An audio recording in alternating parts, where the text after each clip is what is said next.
Escolta, sí. Impacta hasta la ciutat, Som molt de gent i la veritat és que és una passada. Jo volia donar les gràcies també per l'organització d'unes jornades com aquesta. És la primera vegada, almenys que jo tinc una constància en la que estem les escoles de la zona juntes fent salsa i crec que és molt important en el moment de canvi en què estem que siguem una salsa entre tots i totes.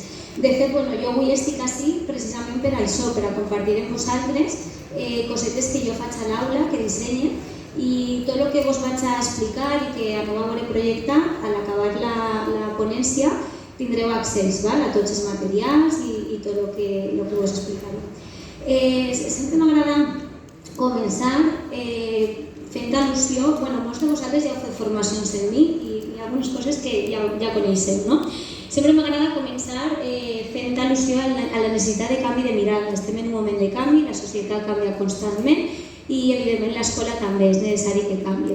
I per a poder explicar aquesta necessitat de canvi de mirada sempre començo contant un conte, que a molts de vosaltres ja us he contat alguna vegada. És el conte per 4 cantonades de no res, va d'un grup d'alumnes, que en aquest cas seria un grup de cercles, i un dels companys és un quadrat, ells estan jugant en el pati i quan sona la música per entrar a classe comencen a accedir a la classe. Què passa? Que els cercles rodons no tenen problema... A veure un momentet. No, va ser que sí. No tenen problema d'accedir, però quan arriba el moment del quadrat no pot accedir perquè la porta, com veieu, té forma de rodó, i ell és un quadrat i no cap. Aleshores, els companys se queden tristos perquè volen estar en ell, però el quadrat també se queda trist perquè ell vol accedir a la classe. Aleshores comencen a pensar en solucions, en opcions, i diuen, no passa res, com eres tu el que no pots accedir, anem a veure què pots fer, te vas a estirar, te vas a torçar, te gires, te plegues, el quadrat ho intenta amb totes les seues forces, però no deixa de ser un quadrat en cap moment. I diu, no passa res, tu has de repetir-te moltes vegades que eres un rodó, i ell ho intenta, soc un rodó, jo igual que vosaltres, però no deixa de ser un quadrat. Continuem pensant en opcions fins que un company diu, jo trac una serra, anem a tallar aquestes 4 cantonades que total per a que les vols i així te transformem en un rodó i podràs accedir. Però clar, el quadrat això no li fa ninguna gràcia, diu, no, a mi no me vas a tallar les meues cantonades perquè són meues, jo soc un quadrat. Aleshores continuem pensant en opcions fins que canvien la mirada i en lloc de centrar-se en canviar el quadrat, el que fan és tallar aquestes 4 cantonades de res de la porta. Amb aquesta mesura, que l'han fet pensant en un quadrat, realment donen accés a altres figures geomètriques. Si damunt fem un poquet més gran aquesta porta, podrem garantir que qualsevol figura geomètrica de qualsevol tamany pugui accedir a la classe. Inclús rodons, que abans venien amb la motxilla molt carregada i es costava molt entrar dins de la classe, ara podran accedir amb molta facilitat. Un poquet d'aquest conte era per fer aquesta reflexió, anem a canviar aquesta mirada i anem a fer les nostres aules, els nostres centres accessibles a totes les figures geomètriques que vulguem vindre a ells. Per a continuar, un segonet.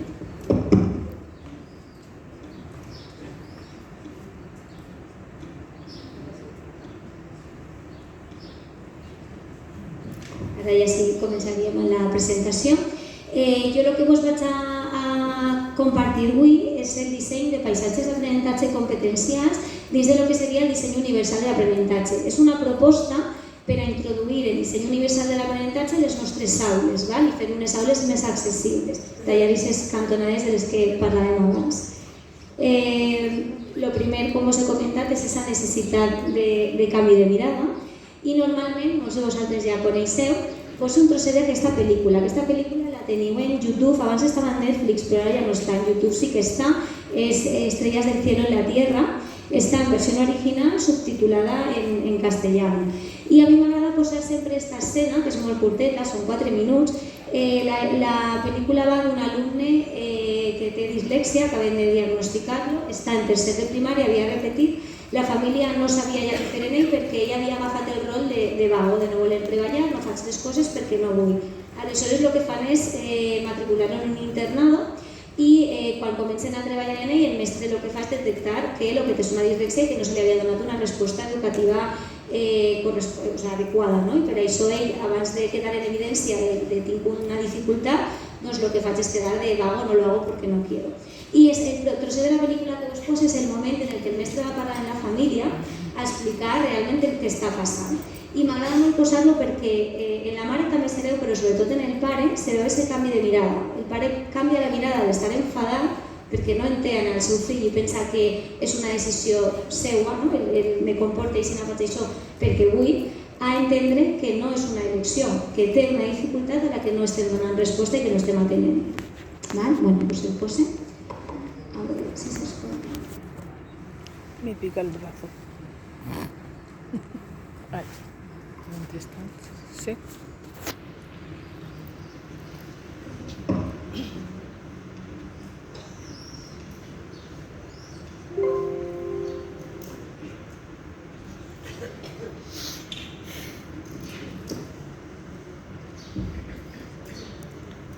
¿Ascolta o no se ascolta?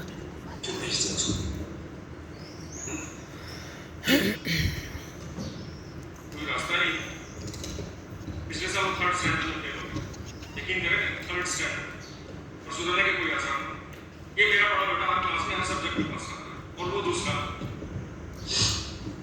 आपको क्या लगता है उसकी प्रॉब्लम क्या है? प्रॉब्लम उसका रवैया और क्या पढ़ाई की तरफ हर चीज की तरफ हमेशा बदमाशी तेवर ही तेवर कभी कोई बात नहीं सुनेगा मैं आपसे उसका प्रॉब्लम पूछ रहा हूँ, आप मुझे सिम्टम बता रहे हैं। आप बता रहे हैं बच्चे को बुखार है, मुझे मालूम। मैं पूछ रहा हूँ बच्चे को बुखार क्यों है? वजह क्या है बुखार की? आप तो आप ही बताइए उसके पढ़ने लिखने की गलतियों में आपने कोई पैटर्न देखा, कोई गलती जो दोहराता है? सब गलतियां होती है फिर आप पैटर्न पहचान लें।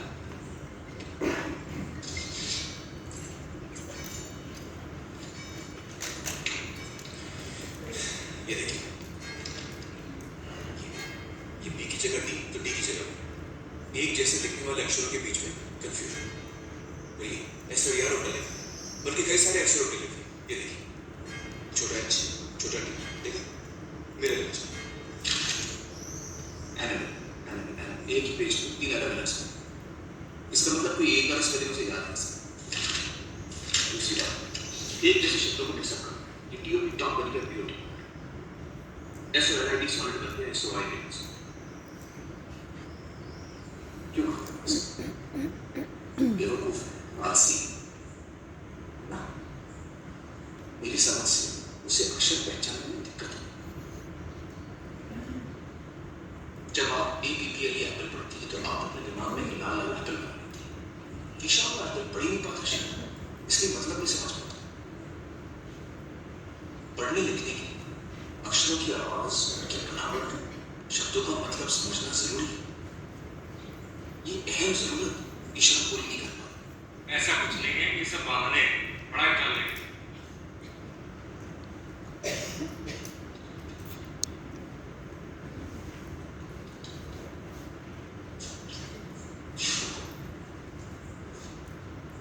तेरी बड़ी चलो ये कैसे कर सकते हैं? चाइनीज में अरे कोशिश तो कीजिए, चलिए याद दीजिए। क्या बेकार की बात कर रहे हैं? मैं कैसे पढ़ सकता हूँ इसमें इसको? बदतमीजी कर रहे हैं, आपका रवैया ठीक नहीं, आप शैतानी कर रहे हैं।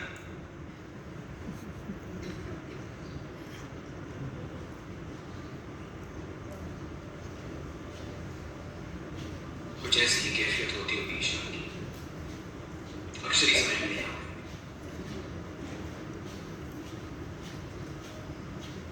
इस पढ़ने लिखने की तकलीफ को डिसलेक्सिया कहते हैं। Bueno, era un poquet per a visualitzar, no? Que quan nosaltres tenim un alumne que presenta dificultats, que no està motivat, que no vol, hem de veure què passa per a posar solucions. Val? A vegades és algo més fàcil de detectar, a vegades no arribem a saber realment què passa ahí, però sí que hem de donar resposta, no? a aquestes necessitats. Bueno, doncs veníem parlant de la necessitat del canvi de mirada, aquesta necessitat de canvi de mirada determinada per la necessitat del canvi en l'educació, i el camí, diguem, o el marc que hauria de guiar-nos en aquest canvi en l'educació el podem trobar en el disseny universal de l'aprenentatge.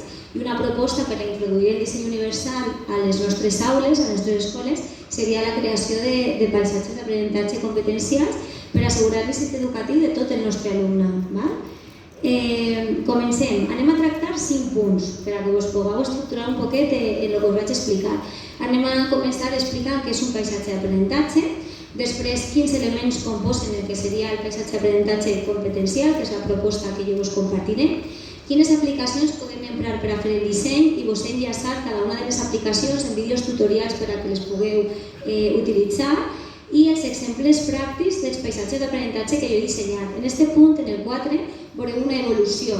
Jo vaig començar, jo crec que ja fa 2 anys, a dissenyar paisatges d'aprenentatge, us vaig a compartir 3 d'ells i veureu com, poquet a poquet, he anat fent-los més universals i aplicant més propostes de millora. Aleshores, això què vol dir?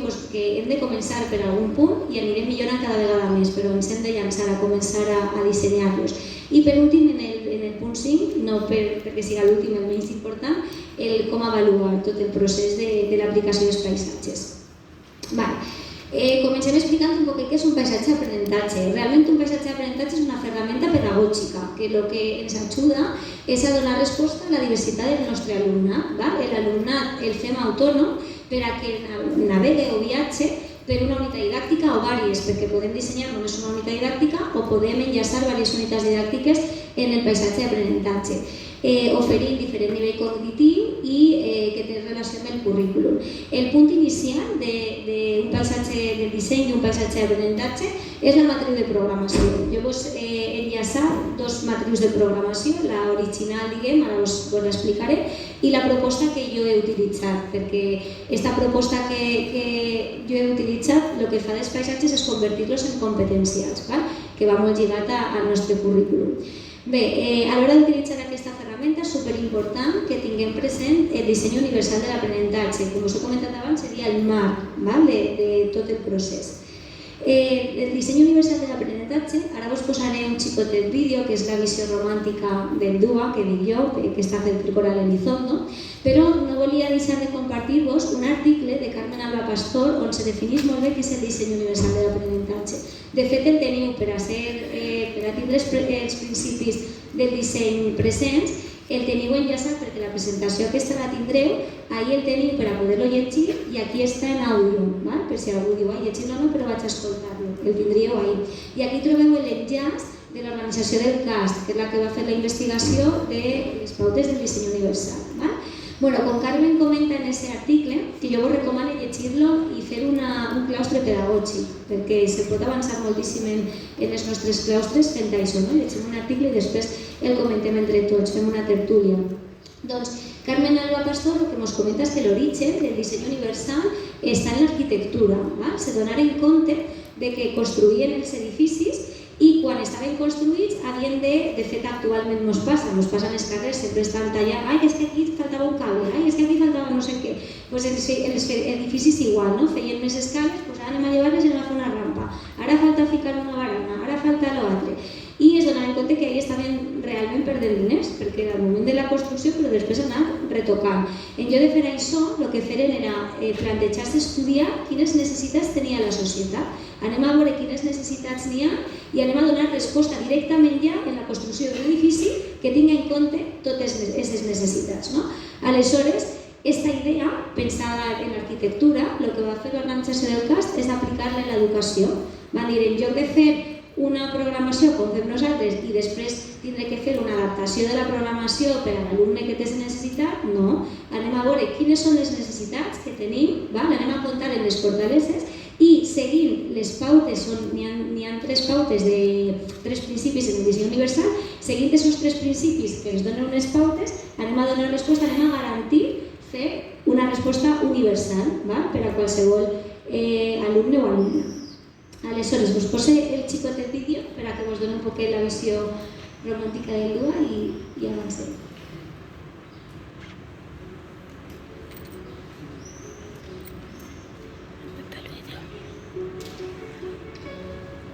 Érase una vez un empático currículum llamado para algunos.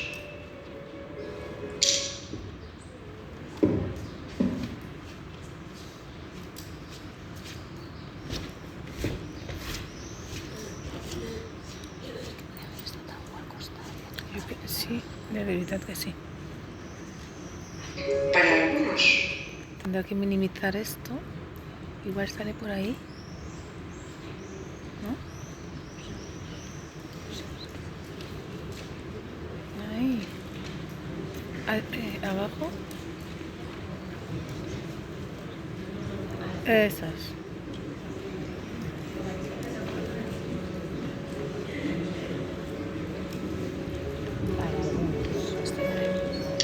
érase una vez un empático currículum llamado para algunos.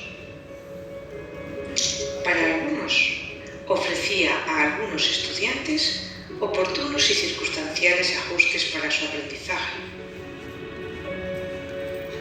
Un día, en un viaje de aprendizaje, conoció a un mago, el mago Dua, el mago de las posibilidades. Dice que su magia procedía del mundo de la arquitectura, principio de accesibilidad universal, y aunaba trucos de los saberes de neurociencia, ciencias de la educación y psicología cognitiva. Por aquel tiempo, para algunos se encontraba insatisfecho y cansado de realizar complicados intentos para adaptar a posteriori los elementos de su paralelo e inflexible compañero currículum talla única. El mago Dua escuchó su insatisfacción, le mostró su comprensión y le explicó que los costosos intentos de readaptaciones del currículum talla única podrían eliminarse implementando mejores entornos de aprendizaje para todos los estudiantes, un lugar para todos. Con una de magia le propone un reto: transformarse, crear un currículo flexible que presente opciones personalizadas y que permita a todos los estudiantes progresar desde su punto de partida. Le ofrece entonces 3 trucos infalibles. Primero, asegúrate de que tus enseñanzas llegan a todos. Inventa diferentes formas para conectar con ellos, para que te entiendan siempre. Segundo, preocúpate porque todos puedan contarte lo que saben, sin importarte la forma en que te lo cuenten. Y tercero, pon siempre todo tu empeño en que tu currículum sea capaz de emocionar, de llegar al alma. Tras practicar y practicar los 3 trucos, uno a uno, respetar las inteligencias personales, ofrecer variados materiales con los que todo el alumnado pueda interactuar, facilitar diferentes opciones expresivas, ofrecer opciones amplias que reflejen los intereses de todo el alumnado, opciones de autoevaluación, reflexión sobre sus expectativas y mucho más. Para alguno empieza a ver cómo se le abre un nuevo horizonte de posibilidades que superan sus expectativas. El aprendizaje y la equidad se pillan el truco. Para algunos aún no sabe bien cómo hacerlo, cómo llevarlo a la práctica, pero Dua le ha inspirado y aunque le asaltan un montón de dudas, cree que el cambio es posible y él será el protagonista de ese cambio. Ya no estará ni delante ni detrás de ese currículum único, estará a su lado, ayudándolo a crecer y a diverger. Más motivado y con mucha energía, se siente inmensamente feliz. La inspiración de Dua ha marcado un antes y un después en su vida curricular. Para algunos, ahora se hace llamar para todos. Cuentan que al mago Dua le apasiona tanto esta historia que basta que algunos la escuchen de alguno para que su magia universal toque en la voluntad y el corazón de todos los que comparten la responsabilidad de implementar mejores entornos de aprendizaje capacitantes. Y así para todos se transforme de una vez en una realidad. Currículum, currículum. Este cuento no ha hecho más que empezar. Bueno, como os comentaba, una visió molt romàntica de disseny universal. Vaig a tornar a la presentació.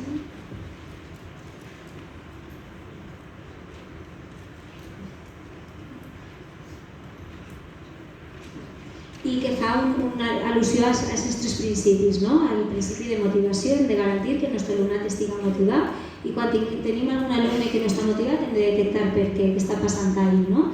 Garantir també que tots els nostres alumnes tinguin accés a el que estem donant, no que siga, com us hem presentat abans en l'article, no? Donem una opció que siga llegida, però també podem donar una opció que siga d'àudio, una opció que siga en pictos, i també garantir que els alumnes es poden transmetre el seu coneixement. Però potser tenim alumnes que no se senten capacitats a fer-nos una redacció per explicar el que saben, però sí que ho poden fer de manera oral, elaborant una maqueta. És igual de vàlid si realment ens està fent arribar que ell controla aquest coneixement que hem treballat. Bé, aniríem al punt 2, que serien els elements que componen un paisatge d'aprenentatge. Com us he dit abans, el punt de partida són la matriu de programació. Originalment, els paisatges d'aprenentatge tenen aquesta matriu. De fet, si li doneu a la imatge podreu accedir, és un genial, i podreu accedir a aquesta matriu.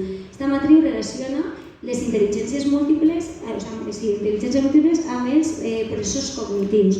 Però els paisatges d'aprenentatge que jo dissenye realment agafen com a model la matriu de programació d'Anna Monzó i Concha Barceló. Elles agafaren aquesta idea inicial del paisatge d'aprenentatge i el que feren és apropar-lo un poquet més al nostre currículum. Quan nosaltres hem de programar, avaluar a nivell competencial, el que feren va ser relacionar les competències amb els processos cognitius de la taxonomia de Bloom, elaborant aquesta matriu. I és la que jo us vaig anar explicant en què consisteix. Teniu també accés a ella, en la següent pantalla us ho diré, perquè també està enllaçada a un genial. La matriu de programació està composada per dos eixos. Estaria l'eix horitzontal, on estan les competències clau, i l'eix vertical, on està la taxonomia de Bloom, des de les habilitats de pensament d'ordre inferior fins a arribar a les d'ordre superior. Quan jo vaig començar a treballar en aquesta matriu, hi havia un model un poquet més inicial, és que fue formació en mi, veureu que ha canviat un poquet. Una de les dificultats que tenia quan tu te sentes, decidixes què és el que vas a treballar, si una metadidàctica, si dos, un projecte, el que siga, en el paisatge d'aprenentatge, i comences a pensar en tasques, en activitats per a oferir al teu alumnat. Una de les dificultats que tenia és que a vegades dius, ostres, ja portem un bon rato pensant i ara no me'n recordo exactament la competència d'aprendre a aprendre o el procés cognitiu d'aplicar models, exemples de què podria ser. I el que han fet és transformar-lo en un geniali on se desenllaça, ara veurem, unes infografies on ens explica, on ens recorda, ens posa exemples per a que pugui guiar un poquet la nostra proposta. Dins d'aquesta matriu de programació també trobem un desplegable on se parla de reptes del segle XXI als que els nostres alumnes es tenen que fer front. Això va relacionar amb el perfil de l'alumnat d'EICIDA, que l'alumne parla molt d'això, que seria l'adquisició de les competències clau, estar preparat per als reptes del segle XXI, i ahí estan redactats, i caminar cap a la consecució de les ODS. Per això elles en la matriu també ens ficaven un enllaç a la pàgina de les ODS, perquè les tinguem en compte en el disseny dels nostres paisatges. A més, també es marquen ahí 3 opcions de tasques, que serien les imprescindibles, les desitjables i les d'andamiaje, les que ajudarien a fer un reforç. Bé, la matriu de programació és aquesta, i si li doneu a la imatge accedireu a el que és el que passa és que, clar, ara no va de fer el mateix que abans. Vaig a tancar aquí. És un genial, com us he comentat abans, i si li doneu damunt de cada una de les competències teniu una infografia que us explica en què consisteix. I en els processos cognitius igual, si li doneu davant, s'obre un desplegable on te relaciona verbs o actuacions que estarien relacionades en aquest procés cognitiu. Això ajuda molt a l'hora de dissenyar les activitats que tu vas oferir al teu alumnat.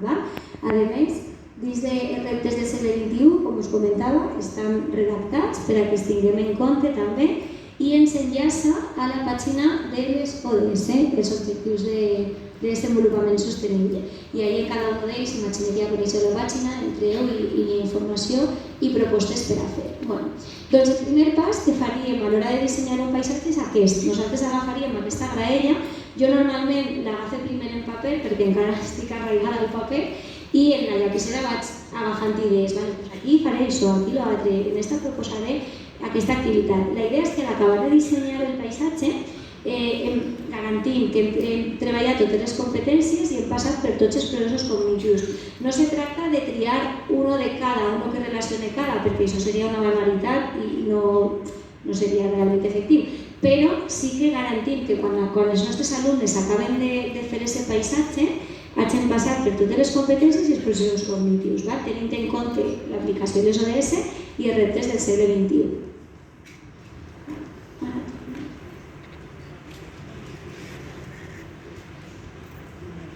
Una canya, perquè treballant un paisatge d'aprenentatge estàs fent tot.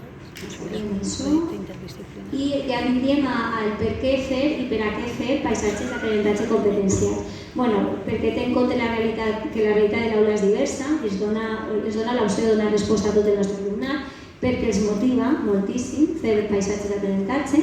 L'alumnat pot tindre experiències d'èxit i al mateix temps es suposa un repte el fer aquestes propostes, possibilita l'ampliació del currículum i el reforç sense necessitat de baixar el nivell i possibilita treballar aprenentatges imprescindibles i desitjables, el que seria obligatori i els que serien extras, que serien optatius. Punt 3. Quines aplicacions podem emprar per al seu disseny? Aplicacions n'hi ha una barbaritat. Jo vos recomano les 4 que normalment utilitzo, però per a veure n'hi ha moltes més. El que he fet és enllaçar-vos en cada una de les imatges l'enllaç a el que seria l'aplicació i en aquestes fletxetes el que teniu és accés a vídeos tutorials de com poder utilitzar aquesta aplicació. Jo normalment el que més utilitzo és Geniali i dins de Geniali enllace Padlet, enllace Canva, Thinklink també l'he utilitzat alguna vegada, de fet Thinklink, a veure si crec que era aquesta, no sé hauria l'enllaç. Com aneu a tindre-lo aneu a poder veure-lo vosaltres. El bo que té Thinklink és que te deixa agafar una imatge i fer-la en 360 graus. Aleshores per als alumnes també motiva molt perquè és com que estan viatjant realment. Una de les fletxetes t'envia a un museu i dins del museu n'hi ha links en els que es van entrant com a diferents sales i en cada sala tenen la proposta de l'activitat i això es mola molt perquè és com si estigueren realment caminant per dins del museu. Com aneu a tindre la presentació i aneu a tindre els enllaços, no vaig a entrar en ells. I ara sí que ja ens aniríem als exemples pràctics de paisatges d'aprenentatge. Com us comentava, el primer que fem és aquesta reflexió, aquesta preparació per part nostra de què és el que anem a oferir al nostre alumnat. Jo el que faig, com us he comentat abans, ho faig en paper i després dissenyo el que és el paisatge i una vegada l'he dissenyat, cada símbol que he utilitzat en cada una de les activitats el copio i el pegue en la matriu digital i així jo ho tinc de la mateixa manera que presenti als alumnes. Si veieu, este seria el paisatge d'aprenentatge de les funcions vitals. Són 3 unitats didàctiques, està dissenyat per a 6è de primària, però realment val per a qualsevol curs perquè sabeu que els continguts són cíclics de primer a 6è i adaptant un poc el que són les propostes ens serviria. I si vos fixeu, n'hi ha una proposta com a mínim, d'alguna n'hi ha més, però n'hi ha una proposta com a mínim de cada una de les relacions, de les competències amb els processos cognitius. Per a dissenyar aquest paisatge d'aprenentatge vaig utilitzar, com us he comentat abans, el Geniali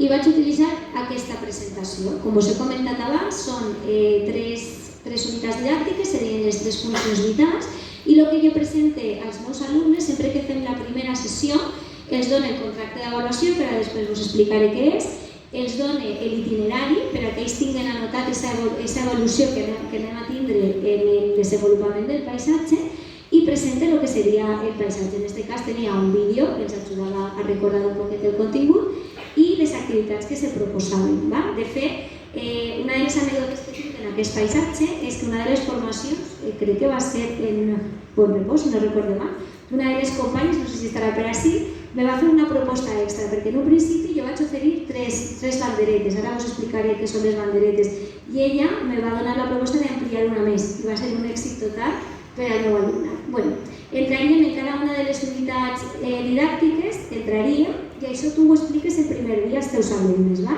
I després ells ja funcionen de manera autònoma.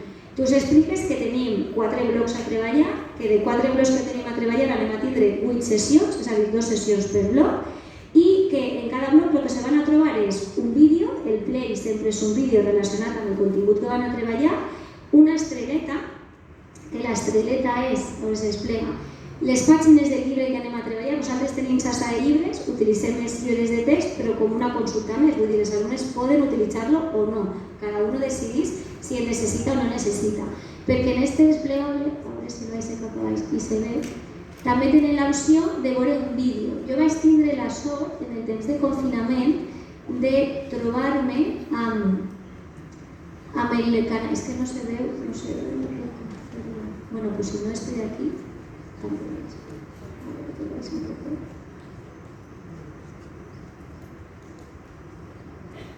Tampoc veig aquí este. Bueno, pues ho expliques, que ahí vais a estar el nom del canal, si no vos ho dic. El canal de YouTube és de Jesús Chacón. Jesús Chacón és un mestre que s'ha gravat donant classe tant en valencià com en castellà, en ciències, en llengües, en matemàtiques, té de tot, és una passada.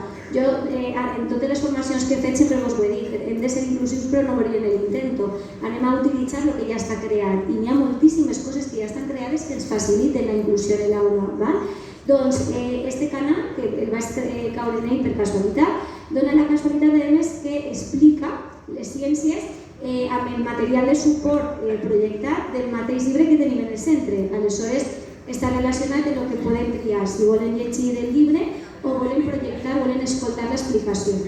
A mi això me va donar una idea molt bona i és que si no trobo el que realment vull, me puc gravar jo. I això jo me grave i donar això als meus alumnes. El que necessite l'explicació, ahí teniu el vídeo, el que no la necessite té les pàgines del llibre o un article que parla del tema o inclús que investiguen ells. De fet, en el següent pagès d'aprenentatge ja dono jo aquesta opció també. Ja no fa falta que miren el llibre o que escolten l'àudio, sinó que poden investigar sobre el que estem treballant, perquè al final el tema és el mateix.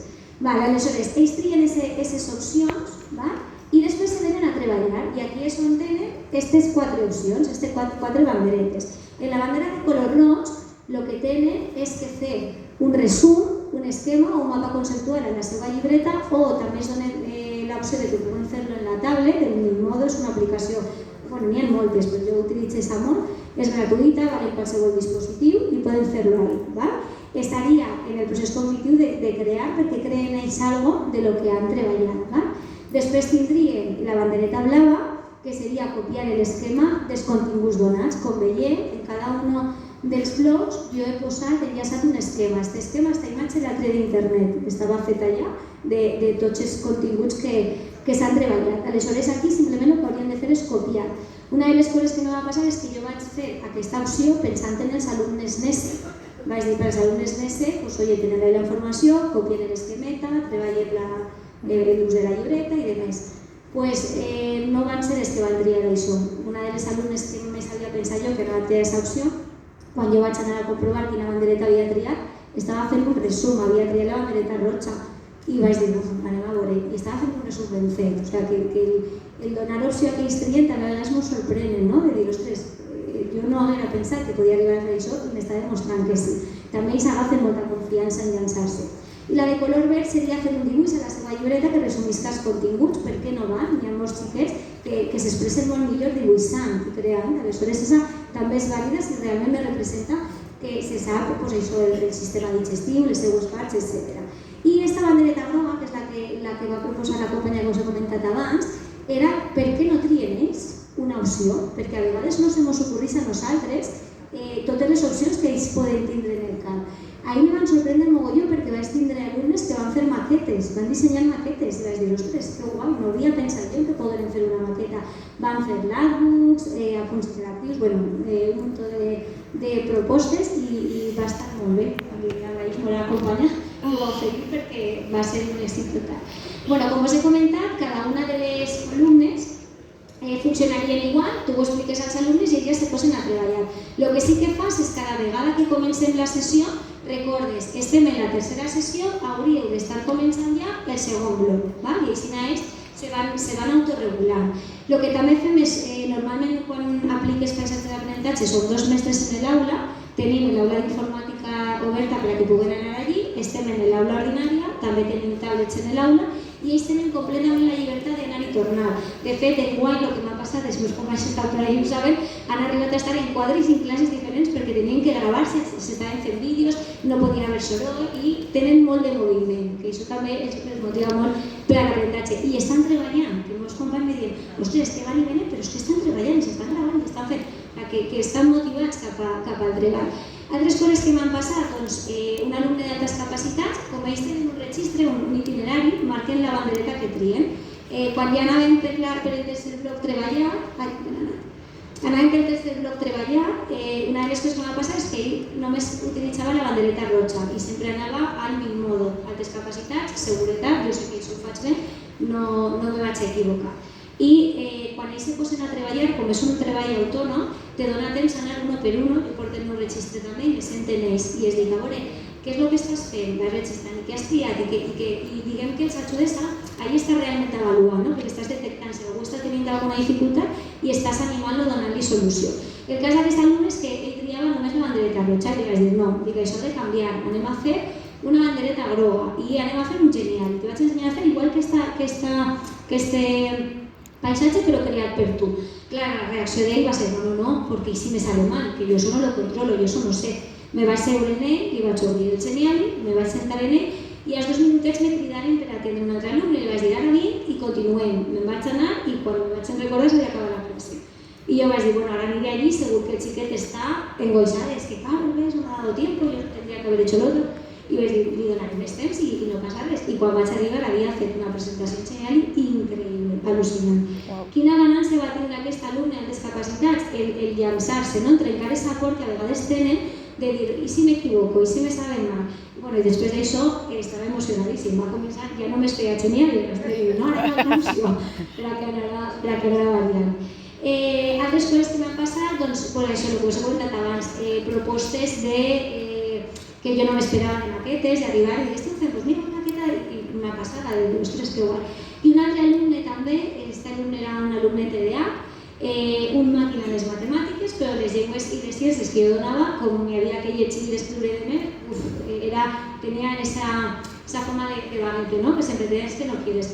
Bueno, quan ella arriba a l'opció de poder triar el que ell volia, va començar a fer una infografia en Canva. I jo vaig dir, a veure, perquè com tenia fama de mal treballador, no sé el que va fer ahí. Jo quan faig els paisatges d'aprenentatge parlo amb les famílies, els explique el que són i els demane que, per favor, el que són els extra, que ara us explicaré, si volen, poden acabar-los en casa, perquè és un extra i si estan motivats, si volen investigar, perfecte. Però el que és el treball se fa en classe. Un dels objectius també del paisatge és que ells aprenen a organitzar-se en el temps que correspon i en el que toca. I a més, perquè en classe també tenen el que jo us dic a ells, el comodín de la llamada, dels mestres que necessitem alguna ajuda o dels propis companys. Bueno, pues esta mare contacta en mi un dissabte pel matí i me digui, Carol, perdona que te moleste, però és que la primera vegada que el meu fill me demana que vol treballar, que vol fer una cosa en l'ordinador, vol fer una info no sé què, i jo no sé donar l'accés. Total que li vaig dir, mira, vaig a fer una sessió, ja que estic motivat, i li vaig donar accés. A la mitja hora la mare me crida, emocionada, i és que el meu fill està estudiant, ell no és conscient de que està estudiant i està treballant, i és una cosa que no s'ho sap, ho controla. Per a mi va ser també molt positiu, un feedback molt positiu, sobretot de dir, el problema que tenia aquest alumne no és que fos un vago o que no volguera, és que no estava motivat, és que jo no havia aconseguit motivar-lo cap a l'aprenentatge i ahir ja ho havia aconseguit, o sigui que se canvi de mirada, que no és que ell no volguera, sinó que no havia connectat en l'aprenentatge. I després, les opcions dels extra, aquests extras sempre s'ofereixen, poden organitzar-se dins de lo que són les sessions i poder-lo treballar en classe. I en el cas de que no donarà temps, com nosaltres tenim la jornada contínua, la primera sessió sempre fem biblioteca tutoritzada, nostra biblioteca tutoritzada, i ahí poden accedir i poden treballar-lo. I si volen anar en casa i poder-lo treballar, també. Si no, dins del temps de classe sí que dona temps perquè hi ha 2 sessions per bloc.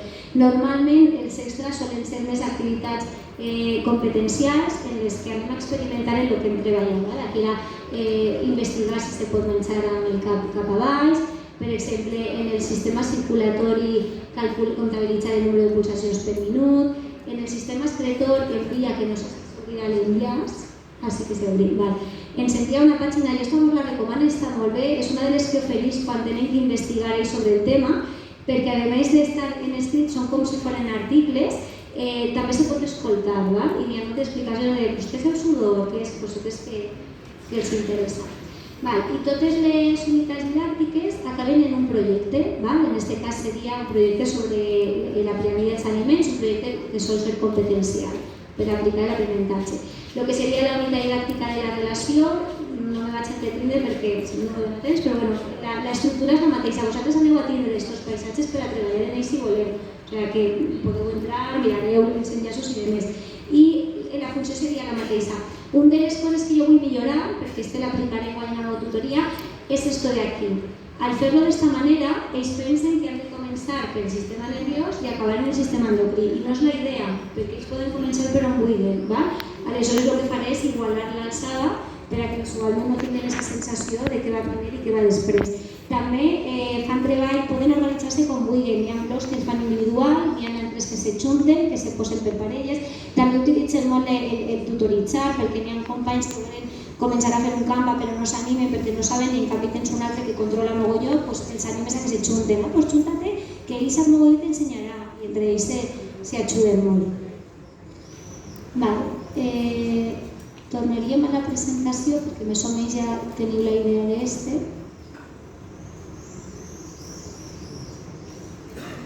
Aleshores, el que tu presentes als alumnes realment és aquesta presentació, la del genial. El que és la matèria de programació és per a nosaltres. És el primer pas, diguem, de... Ai, se m'ha posat els llavis, sí.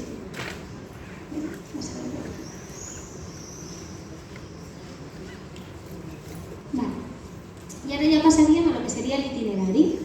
L'itinerari és el que nosaltres utilitzem per a que l'alumne s'autoregule, s'estan avaluant contínuament, tots els dies. Quan acabem la sessió ens anem al nostre itinerari i anotem què és el que hem fet i què ens falta per fer. En aquest exemple, els itineraris la veritat és que són prou bàsics, podrien ser un poc més elaborats, però també tinc la teoria de lo que siga útil per a nosaltres. No ens compliquem molt, encara que siga senzillet però que siga útil.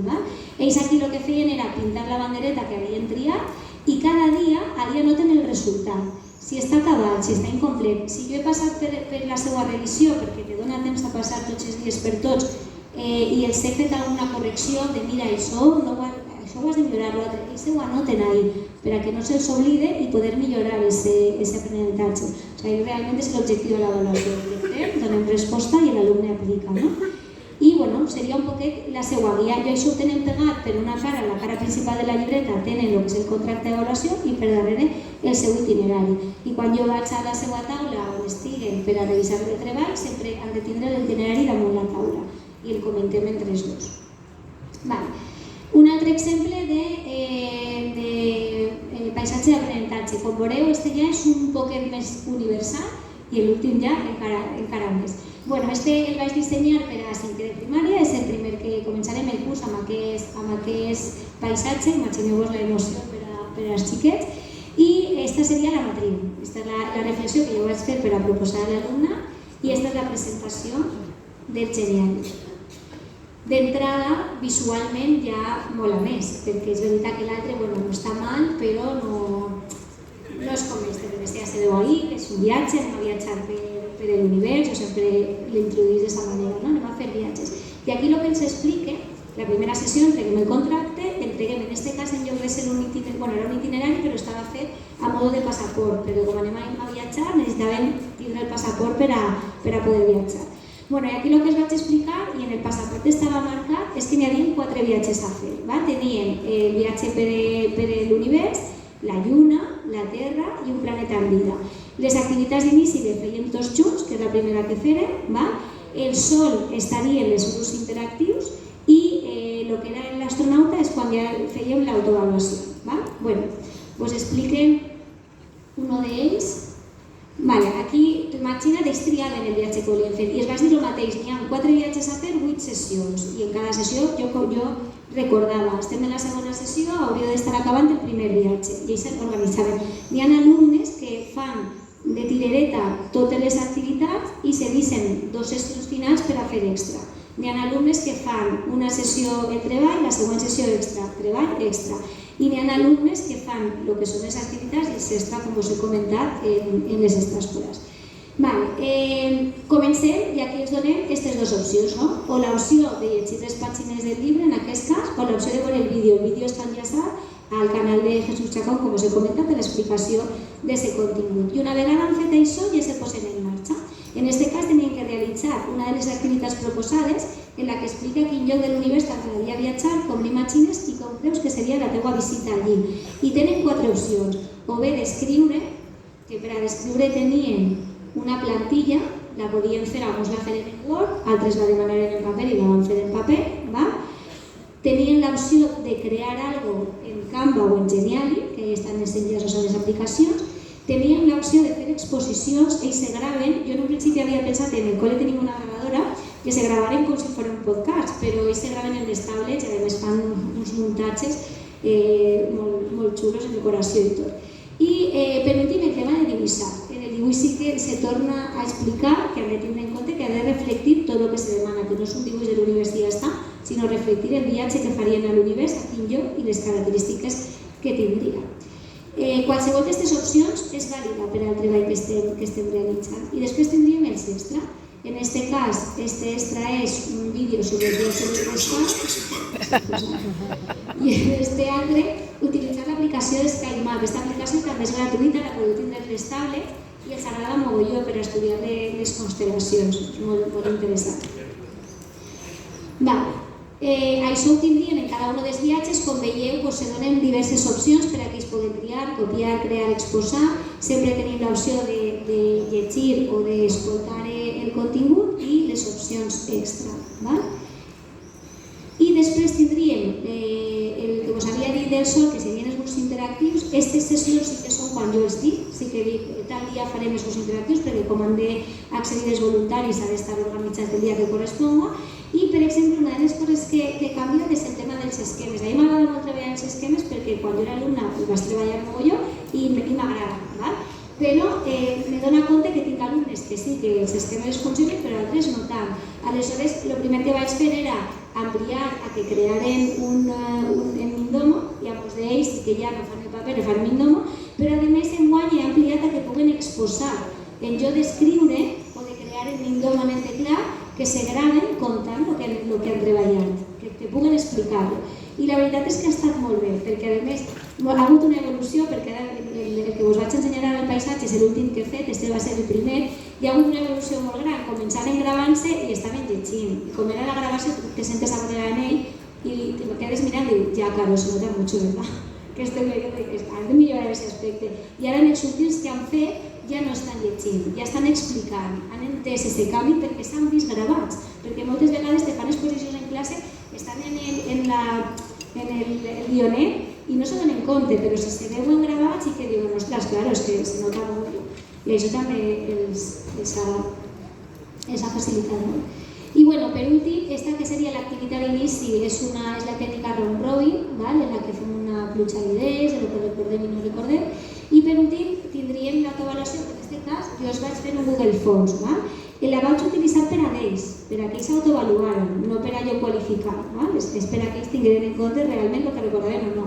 Una de les coses que me va passar aquí és que en l'apartat de la lluna, que vam donar les fases de la lluna, jo vaig preguntar només 4 fases i un dels treballs que tenien en el paisatge de la lluna era fer una maqueta sobre les fases de la lluna, però era un youtuber, la veritat que alguns coneixien perquè seguien, perquè fa moltes manualitats, i ell havia fet totes les fases de la lluna i molts alumnes alçaven la mà i digueren, clar, és que jo me sé més perquè la maqueta han treballat totes. I vaig dir, ostres, mira, que guai, i també se posaven supercontents que havien après més.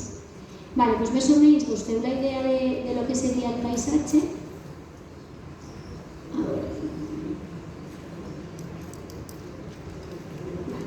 El Lo que seria l'itinerari que us havia comentat abans és el passaport, aquí tenien el seu nom, i nosaltres, aquestes activitats que tenen les senyals són les que se feien en grup i l'autoavaluació que se feia individual, i després tenien els 4 viatges per a marcar. Quan acabaven, quan jo passava i havien acabat un dels viatges, ficàvem un gomet, on dient, ese ja està finalitzat. I així tenien el seu seguiment de lo que anaven treballant.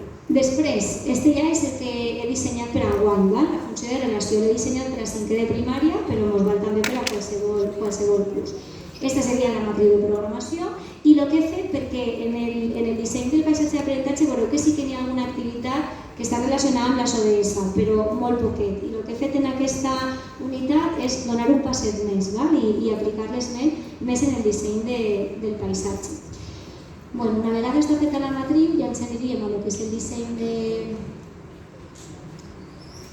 disseny del paisatge i l'explicació al nostre alumnat. Els donem el contracte, els donem l'itinerari i expliquem com funciona aquest paisatge. El primer que farem és, ens vinguérem aquí, en el que saps i que vols saber, que normalment ho fem en el contracte, però aquesta vegada teníem un company que estava atès en casa, d'atenció domiciliària, i anava a treballar també el paisatge. Aleshores se m'ha ocórrer fer un Padlet, perquè el mateix dia que nosaltres estàvem treballant aquesta sessió, ell estava fent-la en casa i com és in situ podia veure el que nosaltres escrivíem i nosaltres podíem veure el que ell escrivia. Aleshores aquí el que vam fer és, els vaig dir que només les 2 primeres columnes, que és de la funció de relació, que vull saber de la funció de relació, la majoria posava sobretot les ODS perquè no les tenia molt clares. I a l'acabar el que era el paisatge vam fer l'última columna que és que ha après de la funció de relació. Ho teníem en la pissarra digital exposat, ells des de les tablets escrivien, alguns la compartien, escrivia primer un, després l'altre, que no tenien per a tots, i anàvem veient les respostes i comentant-les. Després el que vam fer és visionar un vídeo que teniu aquí sobre la funció de relació i després teníem un vídeo sobre el que són les ODS. Ahí teniu el vídeo i aquí la primera proposta que se feia era investigar sobre què són els objectius de desenvolupament sostenible i havien d'entrar ahí per a investigar. Per què? Perquè en cada una dels blocs de treball n'hi ha una activitat relacionada amb les ODS. Entraríem a... Ells tenen estos 4, tindrien estos 4 blocs que anem a treballar i s'organitzen com vulguin. Són 4 blocs, 8 sessions i podem començar per el que vulguin. Comencem, per exemple, per les fases de relació i aquí ja he ampliat un poquet més, he donat més opcions. Tenen l'opció o bé de llegir, o bé de mirar el vídeo, o bé d'investigar. El que jo he fet de moment, perquè encara són xicotets, és enllaçar a pàgines on puguen investigar, que parlen sobre el tema. El que també els he dit, perquè tinc alguns alumnes que són un poquet més avançats en el tema de les TIC i d'investigar i demés, perquè alguns te poden dir, no puc investigar jo? Sí, però el que investigues has de consultar-lo. Sempre has d'utilitzar el comodín de la llamada perquè hem de comprovar que realment aquesta informació que has trobat és correcta. Ahí també treballem la seguretat, que no tot el que llegim és veritat. Després, una vegada han fet una d'aquestes opcions, se venen aquí i diu, pensa en una situació diària en la que pugues explicar i representar les fases de la funció de relació. La proposta que se fa ja és un poquet més competencial, perquè estem aplicant, jo ja sé quines són les fases, però ara vaig a pensar en un moment de la meva vida que jo faig aquestes 3 fases. I puc fer-lo, puc transmetre això de 3 maneres, o bé escrivint-lo, puc escriure-lo en la llibreta, però també puc escriure-lo en l'ordinador. Puc explicar-lo, me puc gravar un vídeo explicant aquestes fases, o puc crear. Aquí la majoria me crearen un labo de 3 i explicaren cada una d'elles. Alguns inclús fent-se fotos, imprimint les fotos i pegant-lo per a que se poguera veure aquesta evolució. I l'altre, en lloc de ficar extra, en aquest cas, per exemple, el que tenen és l'activitat relacionada amb les ODS. En aquest cas, era molt senzill. Relacionar la funció de relació amb les ODS que la representen. Havien d'entrar a la pàgina on estan les ODS i pensar quina ODS representava la funció de relació, que la majoria és la 3, que coincidirem tots, que és la de la salut i el benestar. Després, tornaríem a un altre, per exemple, els òrgans dels sentits, i aquí el que tenim són les 3 opcions, com us he comentat abans. Després, pensa en una situació diària en la que pugues explicar el funcionament de cadascun dels òrgans dels sentits i podem fer-lo de les 3 maneres també, escrivint-lo, explicant-lo o creant-lo. Després tenien activitats de xocs d'il·lusions òptiques, il·lusions auditives, va ser molt interessant aquests jocs. Els extra, que aquí sí que tinguérem uns jocs proposats i uns jocs digitats, i després la proposta de les ODS, que en aquest cas era, com la ODS que vam decidir era la de la salut i el benestar, que era la que estava relacionada, la pregunta és què podem fer per ajudar. Tots podem començar a promoure i protegir la nostra pròpia salut i el nostre cos. Entonces era pensar, teníem que dissenyar com cuidem els nostres òrgans dels sentits. Aquí n'hi hagueren alumnes que feren cartells per a penjar-los, però n'hi hagueren altres que dissenyaren en Geniali o en Canva els propis cartells en la cura dels òrgans dels sentits. Més o menys sí que, com podeu veure, hi ha una xicoteta evolució en quant a les propostes i el treball de les ODS. Després tenim, com us he comentat, sempre acabem les unitats didàctiques en un projecte competencial. En aquest cas, el projecte competencial era anar al Bosc del Saler, a l'itinerari del sentit, amb un dossieret i treballar els òrgans dels sentits i posar les nostres observacions. I, a més, abans d'anar prepararem l'eixida amb el dossier que anaven a dur, la informació, i abans d'anar investigàrem entre tots i acordarem quines actuacions podríem aplicar sobre les ODS en l'activitat que anàvem a fer. I el que vam proposar és que ens duguérem bosses de fem i guants i arreplegarem el que poguérem trobar per el que era el Bosc del Saler. I si trobàvem la zona molt mal, que no va ser el cas, la veritat que estava prou bé, fer un escrit a l'Ajuntament per a demanar que avisar a la societat que s'ha de cuidar perquè és un parc natural. Aleshores, ahir també farem aquest treball d'aplicar les ODS. I després, l'opció de l'esquema, com us comenten totes les unitats ho treballem, l'esquema en aquestes tres opcions. O bé copiem l'esquema, o bé el creem nosaltres, o bé fem una exposició dels continguts que estarien en l'esquema. Esto sería lo que es el paisaje. I este seria, en aquest cas, l'itinerari que vaig utilitzar, que és molt més paregut al primer que vaig fer. Ells ficaven el que anaven a treballar, en quin estat estava, si estava acabat, si estava incomplet, si se tenia que revisar, i ahí ficaven observacions també, perquè a vegades intentava no anar sempre per ordre de llista, però a vegades passava per un alumne i ell havia detectat alguna que volia comentar-me, però no tornava a passar per ell. Aleshores, ell s'ho deixava anotat en observacions i el següent dia que anava ell ho comentava. Mira, clar, només ficar en observacions que tinc aquest dubte o que te vull ensenyar això per a que ho mires. I si no se'ns oblidava el que volíem comentar. Ara ens anirem al punt 5. I ara com avaluem? Jo per avaluar el que utilitzo són els contractes d'avaluació.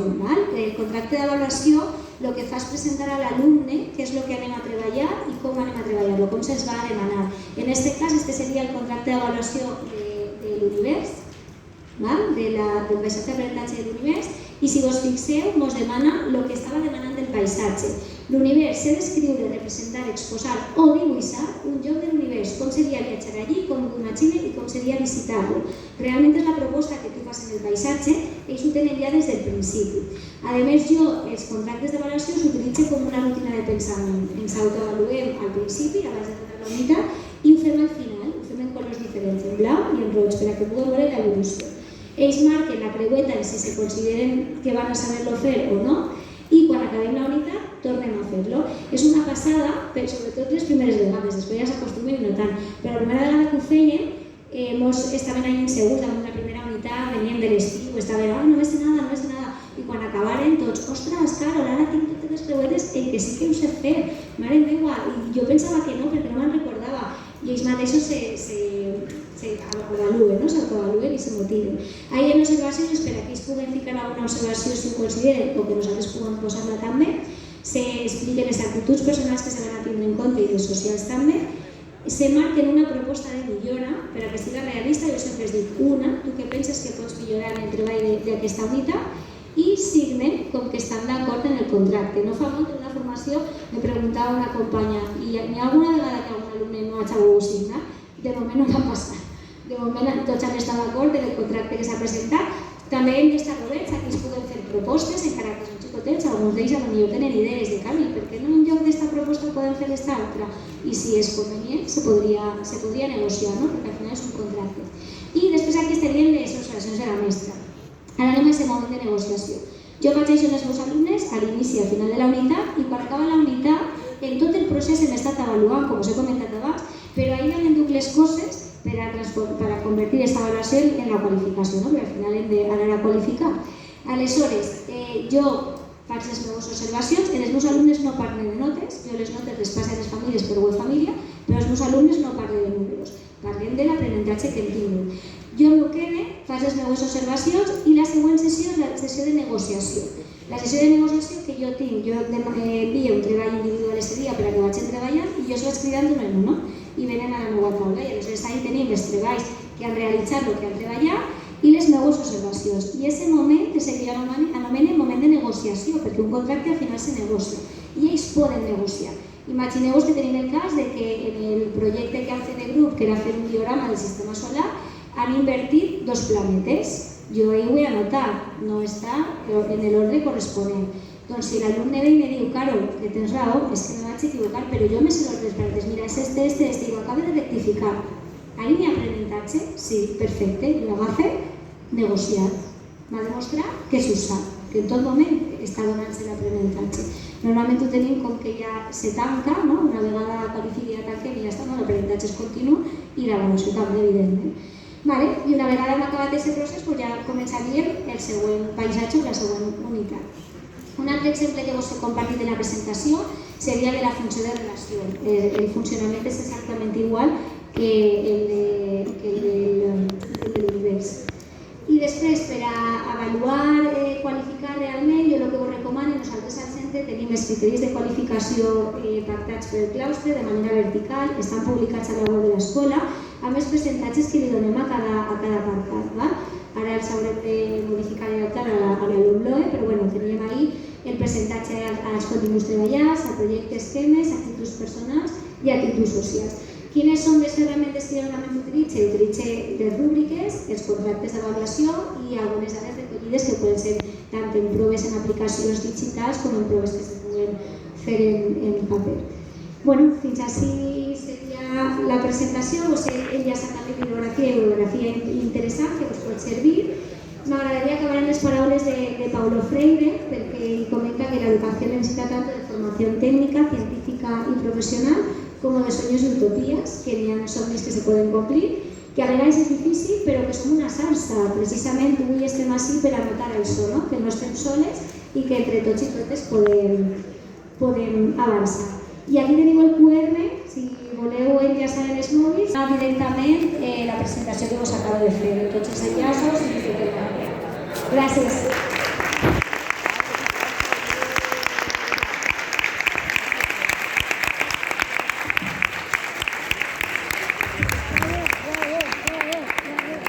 ¡Qué caña, tío!